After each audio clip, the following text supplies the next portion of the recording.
at your skirts, not just the little ones. They're grown. And now your focus then and your charge, your promise is to take care of the whole circle of life. And so that feminine wisdom way gets set in the ground. And an interesting thing is, then when you step out of that moon lodge, you make an offering. That's the more yang side of it, the masculine side. And let's say that some of these gals that are incredibly powerful seers, maybe several of them at a time, realize that they've seen that it's going to be a hard winter. They immediately go to the chief, who's the executor. He's the action man. They go and say, we have seen that it's going to be a hard winter. It's time to prepare. And he said, you bet it is. And begins to prepare his people, even in the summertime, prepare them for that hard winter. So the seeing is so powerful. And in a way, that's kind of that's what's missing out of our government. Lee was mentioning earlier that Kryon invited the UN to have an Indigenous council, a wisdom council. And that's what's so missing in government. We've got the money man and the judges and lawyers, but on the other side, there was always a sage. And so that sage energy is what's there. And do you know that when they were forming the Constitution, they modeled it after the Iroquois. And the Iroquois had two houses of government. And one of them, the Senate, was the grandmothers, the wisdom women comprised the Senate. I feel all of what you were just sharing applies to Earth and humanity in this time of great shift and change, which has been prophesied by the Indigenous. And the phrase you used, going to the chief, it's going to be a hard winter. We need to prepare. And the chief saying, yes, we know. I feel that is where humanity is right now. It's going to be a hard winter. And that to me is the metaphor right now, that it's a shift in consciousness and we are having more awareness than ever before. And the ones who are not are objecting. The ones that keep the ways of being in that survival, greed, fear, lower consciousness. And so what can we all do in that role of the seer wise woman now coming to humanity to say, hey, it's going to be a hard winter? How do you see that bridge working with the work you do? That's a tough one in a way, but just speaking about all these things feels really so important. And just the ability to see what's coming and to talk about it and share about it and ask to be prepared. And, we're right down to the nitty gritty here. We're down to the hour. My elders say that we don't have much more than 20 years until we are asked to leave the earth. It's like take a time out and leave the earth because we're being destructive. So it's interesting to speak about these things, because when a train's coming, it's like kind of bad news to say, hey, I think you'd be dead in a couple of minutes if you don't get off the track.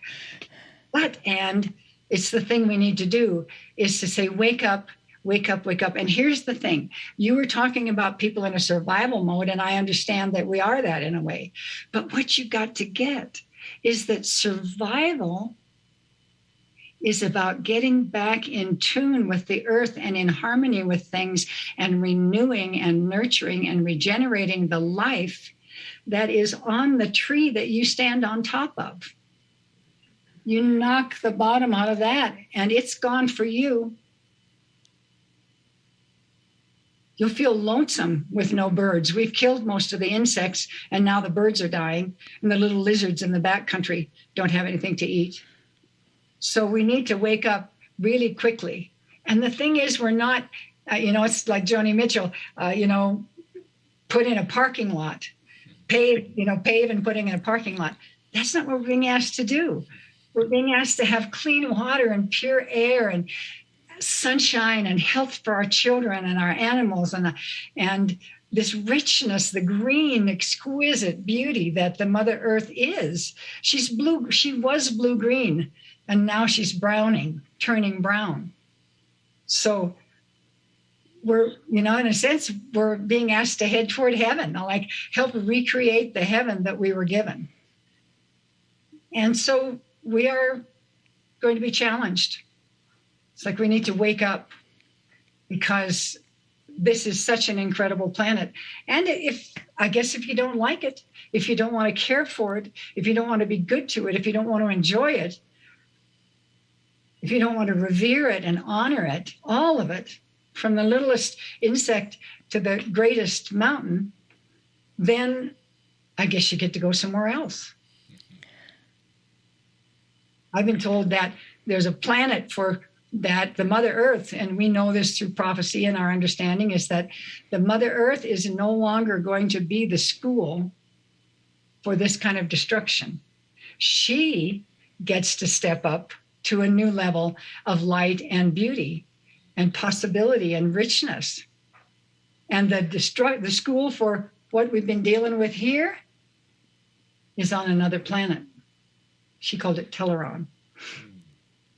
So the thing you need, and I want to say this, I want you to look you right in the eyes and say this, what we need to be willing to have is everything absolutely exquisitely beautiful, harmonious, sweet, kind, caring, positive, nurturing. We need to be willing to have that and to do that and to be that in the world, or we will not fit here anymore. So everything you can do, from taking those dryer sheets that are killing all the insects and the bees out of your laundry, getting rid of some of that chemical stuff and touching back in, putting your feet on the ground, barefoot on the ground, and getting connected again, stopping all the pesticides and all of that are going on that are ruining our food and killing everything in the cycle of life and us, our children, our animals. We need to step up a little bit. And the thing is, when we do it together, which is another aspect of the feminine, when we step up together, we have enormous power to say, I will not spend my money on that. I will not shop here when this is this. I will put my energy into things that work. And when enough of us do that, companies have to change. Things have to shift, and especially when we find all of the incredibly amazing things people have brought through. We have free energy. We have such possibility for richness, ease, grace, beauty, fresh air, clean air, sunshine, happiness, that I'm just inviting us to choose that, to do the work it takes. Because I love this earth. I'm here, and I want us all to be able to stay here in a beauty way. So I don't know how much time I have left, but I want to sing a song at the end. I think this is a beautiful time to do that. Wonderful timing, yes. All right. Well, I'm just really thrilled to be connecting with you, connecting with all of you, Lee and Monica and everyone, because that's what's happening and that's what works, is to put this energy together and to work together. So I'd love to share with you all the things that I'm offering in the world, especially some powerful things for women right now. And I want to sing this song for you. That's a song that came down from the grandmothers of this continent. And so I guess they call it a women's healing song. And so just close your eyes, let yourself drift into that feminine space a little bit. That place you kind of drop off into when you're with Kryon, and that kind of quieter place. And just sense that I'm putting my hand on your heart. And through me, from the grandmothers and the ancestors who love you and who love this earth, this song comes. Na be hai Na ve haye. Na ve haye. Na ve haye.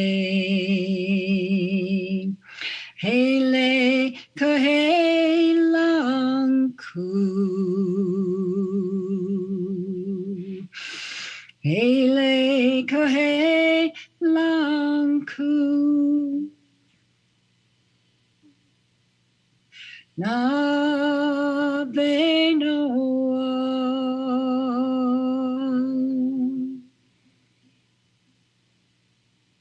May all our hearts be blessed. Thank you, dearest Brooke great. Medicine Eagle. We truly do have blessed hearts right now in this moment. And what I want to do is invite everyone to continue carrying that energy that you just received into the break that we are going to take. We are out of time with Brooke, but carry that energy with you. And don't forget to go to medicineeagle.com and you'll hear more about her and see many things that she has. Such wisdom and a wonderful end to this interview. So great to have you, Brooke. Thank you so much. Love you all. All right.